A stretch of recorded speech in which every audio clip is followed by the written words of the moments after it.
When did early humans develop minds capable of symbolic thought, art, language, reasoning, complex emotions, social organization, and manipulation? The development of symbolic thought in early humans represents one of the most significant milestones in our evolutionary journey.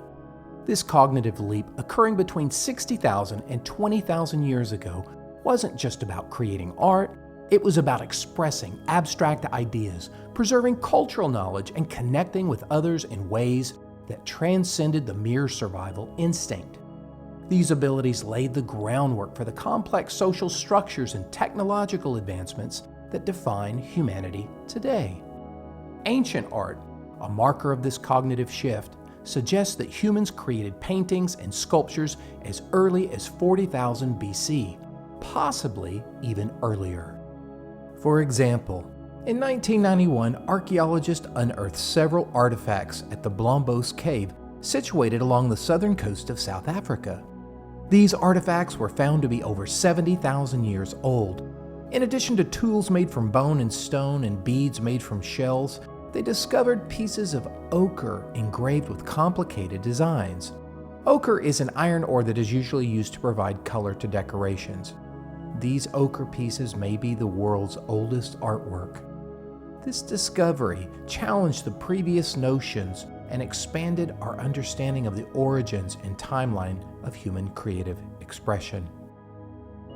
The Stone Age is traditionally divided into two fundamental periods: the Paleolithic era, or the Old Stone Age, which extends from approximately 2.5 million years ago to around 10,000 BC, and the Neolithic era, spanning from around 10,000 BC to approximately 2,200 BC. The term Paleolithic is derived from the Greek word paleo, meaning old, and lithos, meaning stone. In contrast, Neolithic combines neo, meaning new or young, with lithos. During the Paleolithic period, humans were primarily hunter-gatherers, leading a nomadic lifestyle in temporary shelters, relying on stone tools and without the cultivation of crops or the domestication of animals. This era marks the earliest phase of human technological and cultural development. Following the end of the last ice age, the Neolithic period emerged, signifying a profound transformation in human society. During this time, humans began to establish small, permanent settlements, laying the foundations for agriculture and the domestication of animals. This shift also saw the transition from stone tools to those made of bronze, reflecting the increasing complexity of human technology. Finally, the Neolithic era marks the move away from the nomadic life of Paleolithic man to that of a more sedentary way of life, developing communities and early forms of civilization. The story of prehistoric art begins with the discovery of many Paleolithic caves, particularly in Europe, such as those in the Ardèche mountain range of France and Spain. These caves, often sealed by fallen debris and hidden on difficult-to-reach cliffsides, have preserved some of the earliest known examples of human creativity. One of the earliest and most famous ancient cave complexes is the cave at Altamira, located southwest of the historic city Santillana del Mar in northern Spain. It is renowned for prehistoric cave art, featuring charcoal drawings and polychrome paintings of contemporary local animals, abstract signs, and handprints. Modern dating techniques have since confirmed that the paintings of the Altamira cave were created over extended periods ranging from 20,000 and 40,000 years ago. These artworks offer a vivid glimpse into the lives and minds of our ancient ancestors. The cave was discovered in 1868 by Modesto Cubillas Perez, a sharecropper on the estate of Don Marcelino Sanz de Satuola, who stumbled upon it while rescuing a dog trapped among boulders. The entrance had been hidden for thousands of years by undergrowth and rubble. A decade later, in 1879, Don Marcelino, an amateur archaeologist, was led to the cave by his 8-year-old daughter Maria, who first noticed the remarkable markings on the walls. Recognizing these ancient drawings, Don Marthelino soon realized the significance of the cave as a site of prehistoric art. However, when he published his findings in 1880, scholars dismissed the discovery as a hoax, primarily because the images looked so pristine. They could not explain how the images had been created without leaving soot marks from traditional lamps. It wasn't until 1902, after Satuola's death, that his work was finally validated. Later research suggested that the artist may have used marrow fat as lamp oil, which produces much less soot, thus preserving the pristine condition of the cave walls. Altamira stretches approximately 3,300 feet, consisting of twisting passages and chambers. Human occupation was limited to the mouth of the cave, originally about 66 feet wide and 20 feet high. Interestingly, most of the cave paintings are not located at the entrance where human activity took place, but rather in hard-to-reach areas deep within the cave, away from sunlight. This deliberate placement suggests that the paintings were likely created for ceremonial or ritualistic purposes. However, because this is prehistory, the actual meaning and purpose of these works can't be known for certain. The cave walls of Altamira are adorned with images of animals, primarily engraved with flint tools, then outlined in charcoal and finally colored with red or yellow ochre. Some of these depictions, such as a female deer, measure over 6 feet in length.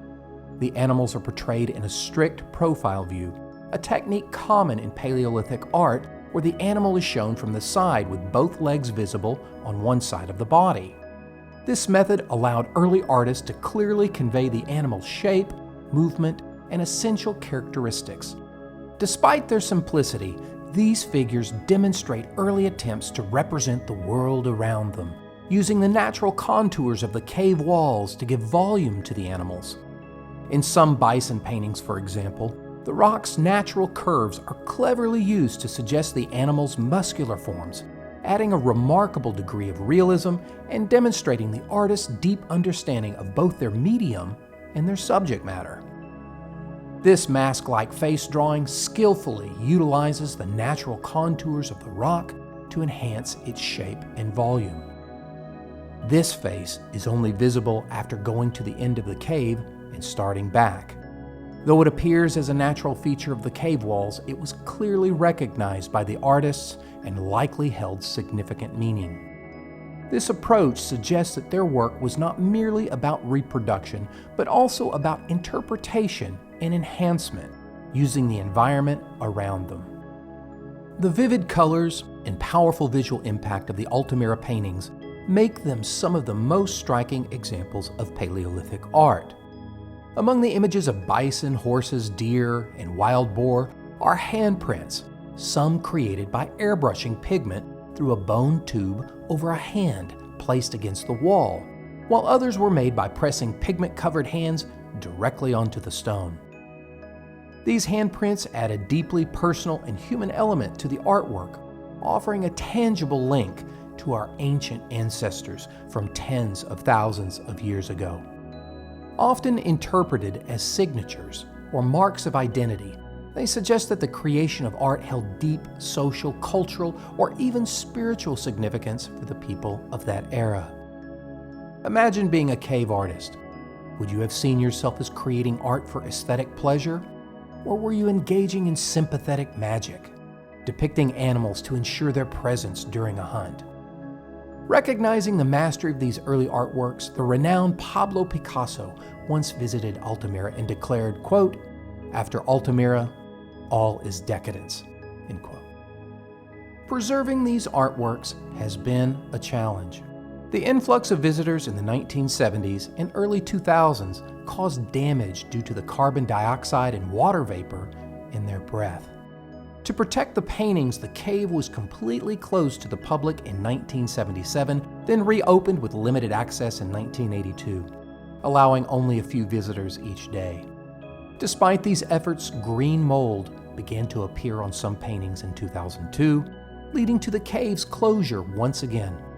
To ensure the preservation of these ancient artworks, a replica cave and museum were constructed nearby in 2001. This replica allows visitors to experience the magnificence of Altamira's prehistoric art without compromising the integrity of the original cave. As we study the layout of Altamira, it becomes clear that the paintings were placed deep within the cave, away from the sunlight. This deliberate choice suggests that early humans were not merely surviving, they were thinking, feeling, and connecting with the world around them in deeply meaningful ways. The art and symbolism of early humans offer us a window into the dawn of human consciousness. As we marvel at the paintings of Altamira and other ancient sites, we are reminded of the profound cognitive shift that occurred during the Paleolithic era, when our ancestors began to think not only of survival, but of meaning, beauty, and connection. These early expressions of human creativity continue to resonate with us today, reminding us of our shared heritage and incredible journey of human evolution.